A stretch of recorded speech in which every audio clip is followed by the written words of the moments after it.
Aconteceu há um tempo atrás e eu tento não pensar nisso mais do que o necessário. Para começar, eu trabalhava em um posto de gasolina. Na conveniência do posto de gasolina. Não era um lugar no meio da cidade, mas também não ficava afastado.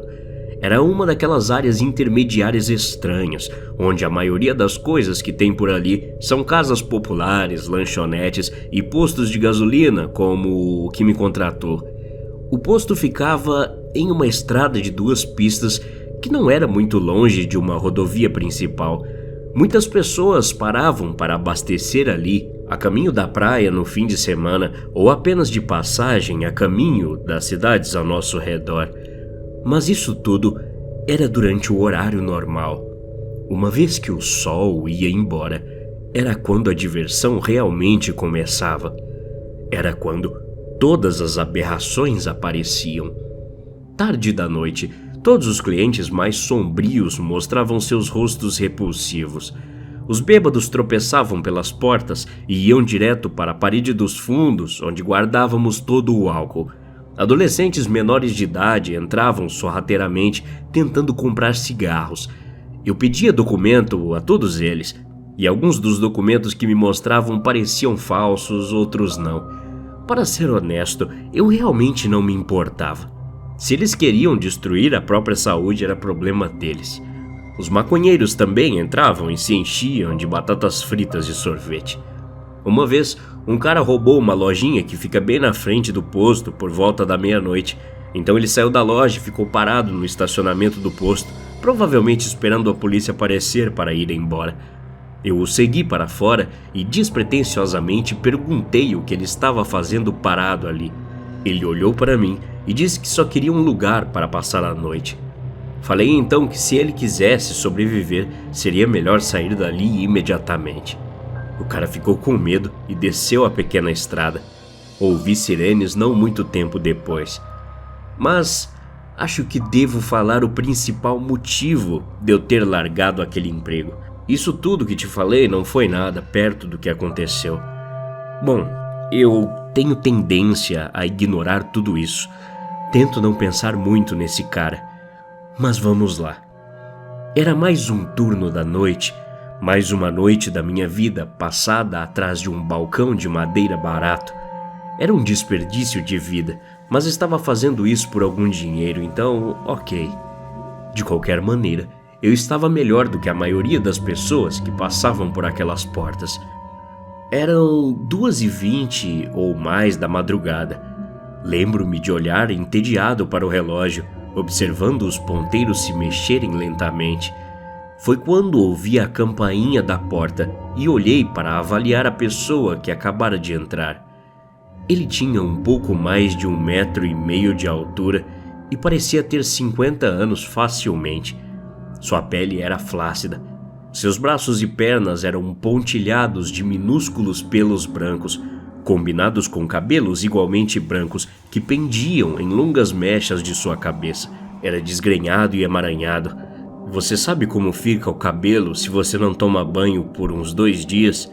Esse cara parecia ter passado 2 semanas sem as boas graças de qualquer shampoo. Ele caminhou lentamente até o balcão, mecanicamente, como se cada passo fosse pensado. Finalmente, ele chegou até mim e encostou as mãos no balcão para se apoiar. Suas mãos eram cheias de veias saltadas, parecendo rachaduras em vidro quebrado. Linhas de areia preta corriam por baixo das bordas de suas unhas. Ele finalmente abriu a boca para falar e me deu uma boa visão de seus dentes amarelos e viscosos. Nojento pra cacete. Ele perguntou com uma voz rouca onde era o banheiro, e eu apenas apontei para o canto de trás. Lá havia um pequeno corredor que continha portas para os depósitos e um pequeno banheiro.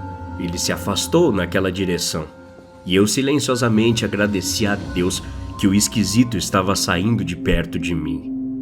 Ouvi o clique da porta fechando. Como disse, eu estava sozinho na maior parte do tempo. Depois que o estranho foi ao banheiro, tudo ficou em silêncio por 5 minutos. Então 10, 15. Começou a ficar estranho o quanto tempo esse cara estava demorando no banheiro. Se esse cara fosse qualquer um de aparência normal, eu não teria questionado. Mas o homem ali era tudo menos normal. Na marca de 20 minutos, saí de trás do meu balcão e fui em direção ao banheiro. Bati na porta algumas vezes e perguntei se o cara precisava de ajuda. Eu ouvi murmurar do outro lado que estava bem, mas ele não parecia tão bem para mim. Eu não estava prestes a discutir com ele, então apenas voltei para o balcão e sentei na minha cadeira. Mais 10 minutos se passaram e aquele cara não tinha saído do banheiro. Fiquei agitado naquele momento. Por fim, comecei a ouvir um barulho. No começo, eu não sabia dizer o que era, mas não demorou muito para descobrir. Eu estava ouvindo um tipo de choro. Comecei a caminhar de volta para o banheiro mais uma vez. Dessa vez, eu poderia dizer quando me aproximei da porta que algo definitivamente não estava certo. Parecia que o homem estava com dor, talvez até com medo. Timidamente, bati na porta mais uma vez e por um tempo não obtive resposta. Mas eventualmente, o homem conseguiu pronunciar 2 simples palavras: me ajuda. Seu gemido estava ficando mais alto e se transformou em gritos. Comecei a ouvir batidas vindas de dentro do banheiro, até senti o chão tremer um pouco. Fui para a maçaneta, mas é claro que o homem tinha se trancado no banheiro. Fiquei um pouco em pânico. Eu não sabia se o cara estava infartando ou algo do tipo. Comecei a pensar que fosse isso, mas havia um fedor rançoso que estava começando a sair daquele maldito banheiro. Pode ter sido apenas uma diarreia horrível, pensei. Gritei para ele abrir a porta. Ele tinha que destrancá-la se quisesse ajuda, é claro, mas ele não estava me ouvindo. O homem começou a balbuciar algumas palavras incoerentes sobre ter que manter a porta trancada porque só estava seguro ali. Eles estavam vindo para ele, ele disse. Eu continuei gritando para destrancar a porta. O cara só falava que tinha alguém atrás dele e que finalmente o descobriram. O tempo todo, sua fala arrastada foi pontuada por gritos de socorro. Ele apenas continuou gritando por ajuda. Eu continuei ouvindo batidas. Fiquei apavorado e naquele momento não achei que teria tempo de chamar a polícia ou algo assim. A fala do homem estava falhando e ele parecia estar muito mal. Eu gostaria de dizer que não surtei, que eu sabia o que fazer e lidei com a situação de maneira respeitável, mas eu não fiz nada disso. Passei os próximos provavelmente 5 minutos andando naquele pequeno corredor, minhas mãos pressionando minha cabeça em desespero, enquanto tentava pensar em algo, qualquer coisa. Os gritos e a agitação do homem haviam parado. Não sabia o que era pior. Finalmente, entrei no depósito ao meu lado e peguei um carrinho que usamos para mover algumas das caixas mais pesadas. Então, corri de volta para o corredor e com toda a força que pude reunir, que deve ter sido muita graças à adrenalina, arrombei a porta. O cheiro que me atingiu quase me fez vomitar ali mesmo. Larguei o carrinho e saí cambaleando engasgado. Quase caí, mas me apoiei em uma prateleira de vinho. Eu tive que parar por um momento para me recompor, e parecia que eu estava ficando louco. Realmente, me ocorreu que eu precisava de ajuda.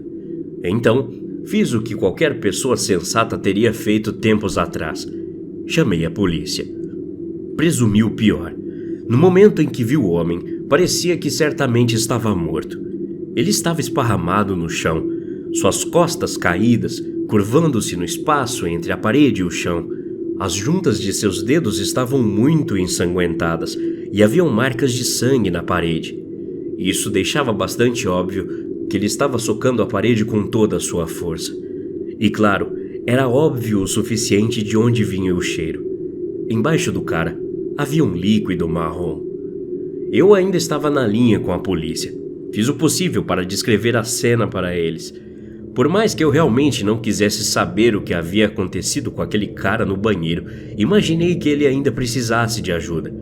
Mantive a esperança de que ele estivesse vivo, mas temia o contrário. Acho que realmente voltei para aquele corredor apenas por curiosidade mórbida, mais do que qualquer outra coisa. Tive que levantar a camisa para cobrir o nariz, evitando que o cheiro me dominasse. Mas não ajudou muito. O cara tinha um pó amarelado em volta do nariz e da boca, além de uma pequena espuma nos cantos dos lábios. Seus olhos estavam vermelhos e vidrados. Eu disse à atendente da polícia que parecia que ele tinha sofrido uma overdose de alguma droga. Não aguentei mais. Tive que sair para tomar um pouco de ar fresco. Eu estava tonto, mortificado e deprimido. Um homem tinha acabado de morrer ao meu lado. No máximo, fiquei lá fora por 5 minutos. Eu já podia ouvir as sirenes quando pisei na brisa fresca da noite. Apenas 5 minutos e a polícia chegou. Mas agora vem o pior. Quando a polícia chegou, eles me pediram para mostrar onde o incidente havia ocorrido. Uma ambulância também estava lá e os paramédicos corriam pegando seus equipamentos. Levei todos para os fundos e o cheiro ainda era absurdo. Ainda havia marcas de socos na parede e ainda havia um pouco daquela droga em pó espalhada pelo chão. Mas o homem que estava deitado ali sumiu. Ele simplesmente sumiu. Como se não tivesse estado lá, nunca. Era como se ele tivesse simplesmente desaparecido. Os policiais fizeram o que podiam e depois foram embora. Ainda chocado com tudo, me sentei do lado de fora em pânico, tentando me acalmar e respirando fundo. Quando finalmente consegui colocar meus pensamentos no lugar, fui no banheiro de novo, dessa vez para fazer xixi e ir embora dali. Ao subir minhas calças e me preparando para sair daquele banheiro, notei um pouco daquele pó nojento que estava no homem nas costas da minha mão. Instintivamente, olhei para cima. Veja, com todo aquele pânico, a cena curiosa com o cara desaparecido e chegada dos policiais, deixamos passar despercebido uma coisa. O homem ainda estava no banheiro.